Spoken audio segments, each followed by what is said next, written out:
Quelle place l'affiliation occupe ou occupe-t-elle dans le mix acquisition chez l'e-commerçant, de ton point de vue, Amine?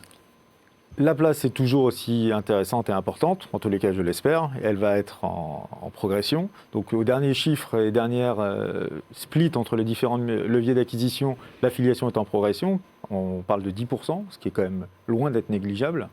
Ça montre aussi toute la mue que l'affiliation a pu connaître et comment les résultats ont été justement tangibles au niveau de la réorientation des budgets chez les annonceurs. Ça, c'est une première chose. Une deuxième chose qui est importante aussi en affiliation, ce qu'on a remarqué aussi, notamment cette année qui est un peu une année atypique, c'est en période un peu difficile, ou en période, il y a une véritable... on considère l'affiliation comme un levier un peu refuge, un levier un peu... où s'il y a des allocations, s'il y a des réallocations budgétaires à effectuer, l'affiliation sera celui qui s'en tirera le mieux, sur lequel on va peut-être miser plus, notamment du fait de son ADN de performance, et on ne dépense de l'argent que si vraiment il y a eu un acte d'achat qui a été effectué sur le site de l'annonceur, et ça, c'est encore, c'est une belle formule qui marche à tous les coups. Et pour moi, c'est un peu cette tendance que je vois aujourd'hui sur l'affiliation. Ouais. Merci Amine. De ton point de vue, Jean-François, c'est quoi la place de l'affiliation dans le mix acquisition des e-commerçants, j'allais dire dans le mix acquisition que toi-même tu offres aux e-commerçants? On a parlé de diversité d'inventaire, diversité de formats, diversité de contenu. Comment tu combines tout ça pour proposer un bon mix d'acquisition aux e-commerçants? Déjà, la place de l'affiliation dans les revenus à date, c'est à peu près la moitié des revenus pub. Après, effectivement, sur certains médias, l'affiliation est en voie de développement, donc en voie même de déploiement. Donc effectivement, les revenus diffèrent. Mais globalement, on est sur du 50-50. Avec le confinement, on a vu un recul du display où effectivement, beaucoup d'annonceurs ont effectivement gelé leurs investissements.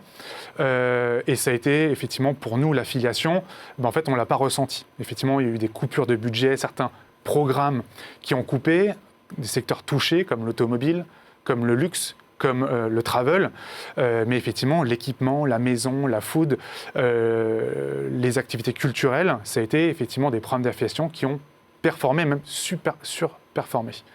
Après effectivement, la place elle est importante. On drive effectivement du trafic très important, de façon très importante chez nos commerçants partenaires, avec qui on travaille depuis 15 ans.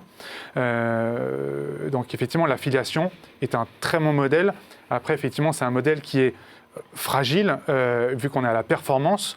Effectivement, il faut maintenir un bon niveau de profitabilité. Notamment, on a un objectif de notre côté à avoir un clic sortant de 20 centimes. Et effectivement, c'est parfois complexe de l'atteindre. Donc, il faut trouver le bon mix entre effectivement la transformation, les offres bien choisies, le panier moyen. C'est le côté partenariat opérationnel pour le compte des annonceurs. Exactement. Et après, la dernière partie, c'est effectivement un jeu effectivement de relations entre les marques, de communication au quotidien entre les marques, les plateformes, les account managers, pour que cette mécanique fonctionne bien et faire en sorte que ce levier, qui est très bien, parce qu'on n'est pas en face de machine, mais en face d'humain, ça permet effectivement parfois d'avoir des success stories et effectivement, on décroche son téléphone et on arrive à avoir les contacts immédiatement.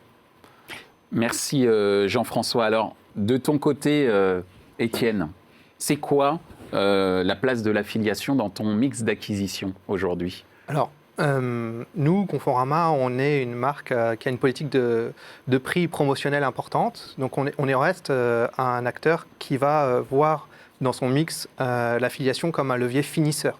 Je sais que vous avez déjà parlé par le passé d'attribution. Ouais. Nous, aujourd'hui, l'affiliation garde ce rôle historique de levier finisseur qui va nous permettre de déclencher l'achat, soit par des promotions sur des délais restreintes, soit avec un avantage client supplémentaire. Et donc, reste un gros poste dans notre mix. Ceci étant, on a beaucoup parlé d'évolution, on a beaucoup parlé de nouveaux formats, et ces nouveaux formats ouvrent de nouveaux champs de possibles. Et aujourd'hui, ce qui est intéressant de noter, c'est que l'affiliation ne sort du champ simplement du du mix performance, puisqu'en fait, on est aussi organisé par équipe, par BU, au sein d'une entreprise. Et aujourd'hui, elle casse un peu les silos en allant proposer des supports qui sont plus hauts dans le tunnel d'achat, le content product ou encore l'influence, parce qu'on n'a pas beaucoup parlé d'influence, mais aussi l'influence fait partie de l'affiliation et permet un revenu complémentaire aux influenceurs. Et donc, on va aller chercher des partenariats internes avec des logiques branding, des logiques sociales pour faire des dispositifs complémentaires. Et c'est aujourd'hui une évolution dans le mix que nous propose l'affiliation.